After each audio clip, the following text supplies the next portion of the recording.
upset, like, because it's like you live right by the school to top it off. Like,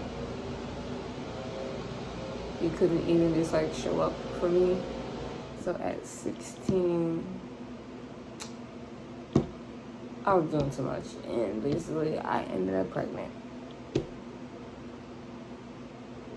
So yes, I was a teen mom. You guys have a whole nother story time on me becoming a teen mom. And no, I do not promote teen pregnancy at all, okay? At all. Because a teenager, you are not prepared for pregnancy. You're not in a mind state for that, okay? I mean, technically, when you get pregnant anytime, you're not really prepared to be a parent, like, really, truthfully. Okay, you can say that you are, but once you become pregnant, it's just like, oh, there's so much things running through your mind. You know what I mean? So, but as a teen, it's no. It's no. No, I do not promote that at all. Basically, yes, I was pregnant. And as you guys know, I do have a 16-year-old son. It's my baby that I was pregnant with 16 years ago. That is such a hard-working young man. I love my son. I love all my kids. But seeing my teen baby, it just like amazes me so much. So anyhow, so I ended up pregnant, and I ran away again. I wouldn't technically call it running away, but it was running away because I left home. Okay, but this time I knew what to do, so I did get on the bus and I went to like go find my dad. Yes, I did. Went to my dad's. And even though my nanny, she was hurt. Again, you know, when I decided to, like, you know, like I was afraid to tell her that I was pregnant. I talked to my dad about it, and he was just like, you know, like, listen, I'm gonna be here for you. It's up to you what you want to do. You know, if you want to do abortion, then okay. If you don't, you don't. I'm gonna be here for you. I'm gonna support you, and I'm not mad at you. So please don't think that I'm mad at you. Like, you know, like my father's like a very calm, cool, collected person. I feel like that's where I get it from. Like, you know, but like once you mess with him too far, like then he can become mean and nasty. And like I said, that's where I feel like I get it from, because yeah, I'm a cool, calm, collected person. I'm fun to be with. Okay, soft spoken. I can understand anybody, but at the end of the day, I am an earth sign. I'm a Taurus, so it's just like I feel like that's already instilled in me. But yeah, and so like he understood, because with him and my mom, they had a teen pregnancy. Me, you see me? Yeah, I'm their teen baby. Okay, that's what I promised myself. Like when I was pregnant, like I was going to get an abortion. I was. Actually, no, I wasn't. Like I was afraid. I was afraid out of my damn mind. Like, I did not want to get no abortion, actually. Like, I was afraid to, but people were pressuring me to. A lot of people were pressuring me to. But anyway, so I ran away to my dad's house, and my dad called my name. I was like, she's with me, she's here, she's safe and sound, I promise, you know. And, like, he let me stay with him, and I just told him, like, I want to be with you. Like, you know, at that moment, like, I feel like I needed my dad. And, like, he understood that, and he was just like, are you sure? And she wants to, because this is really going to hurt your nanny. And I'm just like, and it's like, I know, but I told him, like, I need him around more, like, I need you more. And like, he understood that, and my nanny did come. Like, she wasn't even, like, yelling at me, because she was with my aunt, too. My aunt wasn't yelling at me or nothing like that. Like, they understood, like, she's afraid. Like, they could tell on my face, like, I was terrified. Like, beyond terrified. Like, they can just tell, like, oh my God, like, she's afraid, you know. And they were there for me. And you know my nanny just told me, like, listen, if you're going to keep the baby, you have to understand that things are going to change. You have a responsibility to take care of now, you know. But I'm always going to be here for you. Of course, you're under my roof. I'm going to take care of you. I'm taking care of my grandbaby. At the end of the day, I already know that you're going to be the absolute best mom ever. I'm not promoting it, but I know that you're going to be a wonderful mom, and you're going to do what you need to do for your baby. It was very early on, so like I could have went to go to the clinic, and a lot of people were, majority of people were telling me like, go get abortion, go get an abortion, because you're gonna end up just like your mom. You're just gonna leave your baby, and they were just putting it in my head, and I was really believing this. I was believing it, like I'm gonna end up just like her. That's what I thought.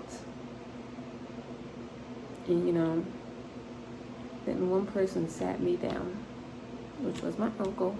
It's another uncle from when I was 14.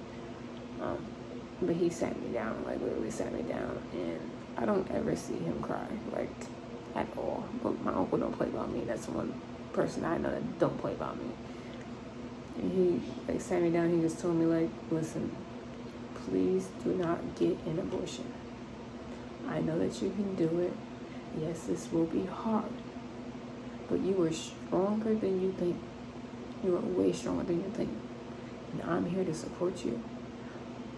I'm not going to let nobody harm you, harm my nephew or my niece, because of course I didn't know the gender at that time. And it's like, whatever anybody says about you, you come to me and I will correct them. And seeing him cry, I was just like, I just sat and I reflected, and I'm just like, but he told me like, whatever you decide to do, I'm going to support you regardless. So if you do decide to go to the clinic, I will be there for you. If you don't, I'll be there for you. And of course I went upstairs alone, and I just like cried. And then I just told my nanny like, I'm going to keep the baby. And like she was just like, okay. And that's the final decision. And she supported me. And a whole bunch of other people out there were sitting there trying to talk bad about me. Family members, actually. Because the people outside of my family weren't even talking bad about me. They were saying, oh, you're going to be a wonderful mom. Don't let nobody say nothing about you. Because I can tell that you're going to be an astonishing mom. Just watch and see. And when that time comes and you show everybody, I'm going to tell you, I told you so. And so, like I said, family was talking bad about me, and I remember I was like upstairs. I had actually prayed, because I didn't want to like mess up. Like I just felt all these types of emotions. Once I gave birth, I was gonna be like 17. It was like I'm still a teenager. Like, this was not my plan. Like in life, that was not my plan. My plan was really to wait to have children, of course, until like in my 20s. So I was like really super stable, and not dependent on nobody else. Like you guys understand. I guess that. So basically, like I said, I decided to keep a baby. People was talking about me, basically family. And I remember we was about to go to a sonogram to find out the gender of the baby. And like my nanny was actually really excited, and I prayed to God, and I'm just like, please protect my baby. Please protect me, and just please guide me in this journey of motherhood. And I was like now I was starting to get mentally prepared for it, because I knew like I had to change. I had to do better.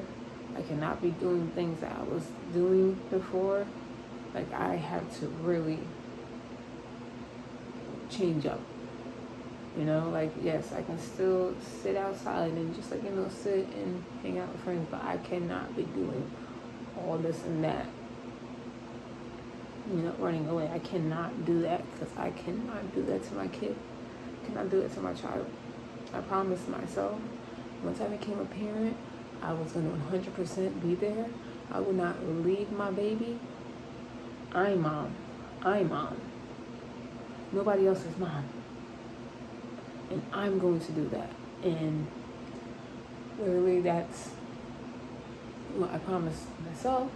That's what I promised my baby. when he was in my belly. Okay? And when I say I prayed to God as well before I went that I would have a son. I wanted a son first. There's people that got pregnant. The same time that I did, there was a lot of people that was pregnant. That was also my age. Okay? They wanted like girls, and I started going to night school in high school. I still was going to school. I also started working because I had to support my baby. Regardless of whoever's gonna help me, I'm gonna make sure that I have it to support my child. So basically, I when I went to school, a lot of people, they were just like, oh my god, like they were like happy for me, like, okay, you know, but they were just like, oh, what you want? And I'm just telling them like I want a boy, and I was dead serious, like I want a son. That's what I want. I want a son first. And it's like, oh, you don't want a girl? You know, when I had my first child, I want a girl. And I'm just like, okay, that's you. For me, I want a son. That's what I want. I want to have a baby boy. You know, and later on in life, you know, I'll have a girl. And I kind of understand why I said that, because at the end of the day, I feel like I had to love myself. Of course, I had to love myself before I had any child. I had to love myself way more before I had my son, but you know, like I really had to like love me before I had a daughter, because my daughter is going to be a woman one day, and just like how I am, and I have to show her, like, you know, so I had to really mentally be there to technically have a girl. Like, you can't just have a girl and you not be all the way there. You have to show her the ropes. But that's why you should have both parents in the house, you know. And me, I was a single mom, single teen mom. You know, my baby turned out well. At the end of the day, it's just like it still wasn't okay for me to become pregnant at that age. I should not have, but at the end of the day, God blessed me with him, and I'm grateful that I have him, because without him, I'm not even gonna say without him, but at the end of the day, once he came into my life, and once the sonogram came back and they said, oh, it's a boy, as soon as I found out that I was having a boy, I ultimately felt love. Like, I felt love. There is no doubt about it how much love I felt once they said, oh, it's a boy. You know how excited I was? Like, and I know that I needed that love. And then once I gave birth to him, the way that he looked at me when I just held him, it was just like, he's mine. This is mine. I'm not saying like that, this is mine. He's mine. You know, like, this is my baby. And I'm going to show him the ultimate most love ever in this world. And then as he's growing up, he just feels like such a super overprotective little kid with me. And like, I was just overprotective with him. And like, he grew so much with me. He helped me grow. He made me a mother. He made me stronger as a person, for me to understand the things that I made mistakes with, you know, and just absolute best thing ever. And like, I just promised myself that I would, like I said, I would always be there for my children. When I have children, that I wouldn't be like how my parents were, and like missing out on my kids, because I don't want to be like that, and I made sure that I wasn't like that. And now we're gonna get on the reflection part in a minute, but and now it's just like people outside the home that were like talking bad about me, and the people that weren't talking bad about me, they were like, you see what I told you, that she was gonna be a great mom? I told you that she was gonna be a great mom. And other people are acknowledging me, like, even though you got pregnant young, you are a wonderful mother. And you need to really learn to embrace that more. You know, you have to do things for yourself, and you got to do like this and that, because once I became a mom, I didn't want to hang out no more. I didn't want to talk to nobody. Like, I was glad I didn't get to hang out no more, because I didn't want to hang out with nobody. I want to be with myself, with my baby, and call it a day. Like, he was my best friend. Like, no. If we're going to go hang out, my baby's coming. And now we can't do much because the baby's coming. Like, But yes, being a mother is just amazing. But being a parent is amazing. But that is like is the reasons why I ran away. Okay? I didn't run away after I had him, because obviously I ran away only 2 times. But but for me, it's just like, as a kid, I should have spoken up more, and I should have just told them that people were picking on me and how I felt. I should have said how I was hurt, and therapy just wasn't for me at that age when I was a teenager. Like, now, I'm gonna go to therapy, but I did actually, I spoke with my parents. I tried to speak to one of them, but it didn't work out as well, so they had to get cut off. Sorry. I still love them, but I had to cut them off. Eventually, when that person heals themselves and does what they need to do for themselves, then we can reconnect again, and we can, but I had to heal me for my children. I can't just hinder on to the past. I can't do that. That's something I can't do. I spoke with both of them. One of them understood, one of them didn't. And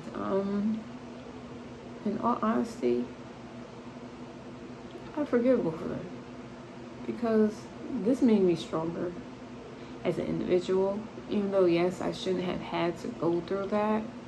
Nobody should have to go through any absent parent in their life. I went through with both, and that's messed up. But at the end of the day, some people go through way worse. They go through way worse, you know what I mean? But this had just hurt me. This is my story, and this hurt me, you know what I mean? And at the end of the day, like I said, I became stronger. I know that I'm worthy. I know that I'm worth it. I know that I am loved. And I'm here for a reason. I may not know exactly the reason yet, but I am here for a reason. And I am blessed. I'm blessed. I'm not going to let nobody take that from me. And I need to embrace that a lot. I need to embrace that a lot more now. Later on in life, once I became more of an adult, like in my 20s, when I feel like I was pregnant with my third at the time, my third son. Yes, my nanny spoke about the situation, and she just felt like I was she felt like I was in a better place to speak about it. She could have brought it up anytime, because it involved her when I ran away. But, she told me, she understood, and she just wished I did speak with her, and I spoke up and said something, instead of holding it in, because nobody should hold that type of hurt inside, and that she was going to be there for me regardless. She knows I love her, and yeah, so, even though I apologized as a teenager, I wholeheartedly apologize as an adult to her again about the situation, because it was wrong of me for just getting up and just leaving. And also, I stole from her. I stole money from her. That was messed up of me, on my part, for me even doing that. And I shouldn't have done that. And, I even asked God to forgive me, because but God, he protected me in that situation. He made sure, she was on her way to come get me. So it was just thank God. Thank God, Thank God for God and Jesus, and thank him for my nanny, because she's just a blessing in disguise that nobody understood. Everybody took her for advantage, and you know what? It was messed up for me to do that to her. It really was. Then she had just told me, I need to apologize to my aunt and my uncle. That's what she said. And I told her very respectfully, listen, I love you, and I get what you're saying, but I'm not apologizing to them, because I don't feel like I owe them an apology at the end of the day. I don't. And that's coming from me straight up as an adult with 3 children. Listen, the only person that I need to apologize to is 2 people. Okay, ma'am? But I said nicely. I only need to apologize to 2 people. And that's you and God. I don't need to apologize to nobody else. Because truthfully, only you and God really got me. My grandfather, he was sleeping at the time. So, like, he woke up to the news type thing. But I was really home. You know what I mean? And he spoke to me. And I guess, like, he kind of also spoke to them about it. Like, you understand why she's hurt? Or why she's running away? Like, and, like, yeah, like, I only apologize to her. And I apologize to God. Like, I'm not apologizing to nobody else. I am not. We're not doing that. We're not doing that. No, ma'am. No, ma'am. No, ma'am. But she understood where I was coming from when I said that. And she was like, you know what, I get it. And I was like, yes, because I'm not. But I'm just so grateful that I got to apologize to her before she passed away, because I didn't want that to go by and hurt, like, me not apologize to her about that, because that was just so messed up of me to even do that. I'm just so glad, like, she supported me through everything. She knew that I was a good person, It took me a really long time to understand all that they instilled into me really came to life once they passed away, which is, I don't know, I hope that don't sound wrong. It's just like I didn't see what was inside of me until they passed. For some reason, it was just like she passed away, and I was sad. Like, she came to me in the spirit form, and I knew that I was gonna be okay, and then she was gonna be here for me. I just can't see her, So I knew that I was protected. I gained a whole nother guardian angel.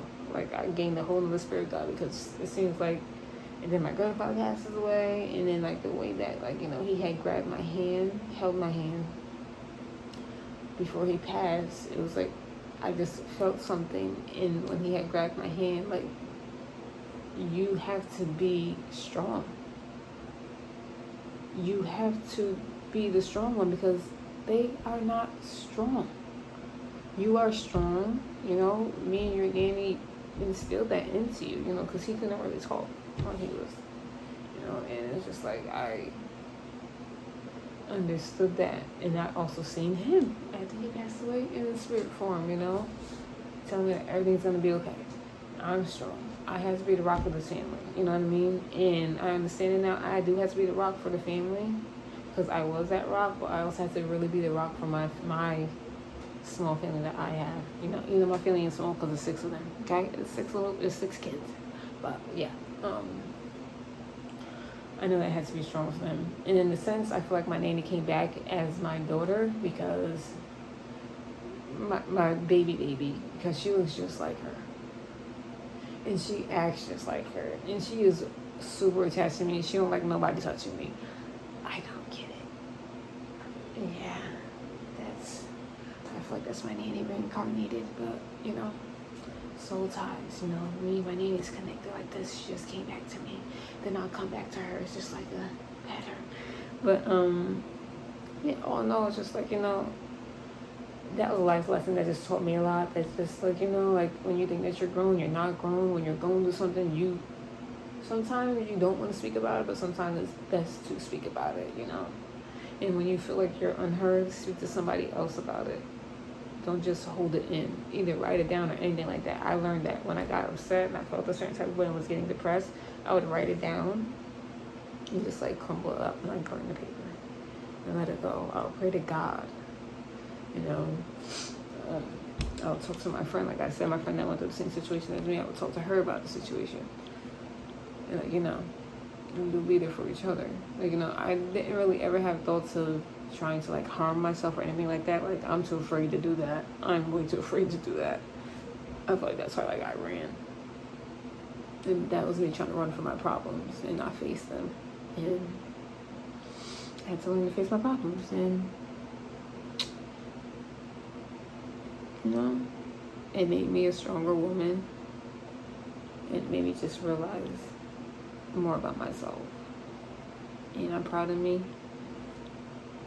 You know, anybody that is going through this, that you don't have your mom, you don't have your dad, or you're older now, you didn't have them in your life, you know, do anything, like them just not being there, or them even passing away, you know what I mean? Them passing away is just like, they didn't mean to, like, you know, leave you, whatever. Like, you know, it's like at the end of the day, I feel like our parents love us still. Sometimes they feel like they're missing out on something. I don't know, because that's not how I felt as a parent, you know. Now I'm speaking of the parents that are alive and they're just not in your life type thing. Not parents that passed away. If your parents have passed away, I'm sorry for your loss, because I did lose my nanny and my grandfather, which were basically my parents, and that was the hardest thing in the world for me. That 1 year they just died back to back. I don't know how I even got through that. I really don't, because even in that year I had family members was actually passing away in between their death. Like at least 3 family members passed away in between their death, and somebody passed away that was a close family friend to us passed away before my nanny passed away. It was just like, that year was just, I feel like that year was the worst year for me. It was like people just dying back to back to back to back to back. It was just like, and that had to be there for everybody. I don't know how, but you know, if you are going through this and going through this pain, just know that, just forgive. And I know that it is easier said than done, and I'm not saying forgive them for them, forgive them for yourself, so that you can have peace and that you can live your life.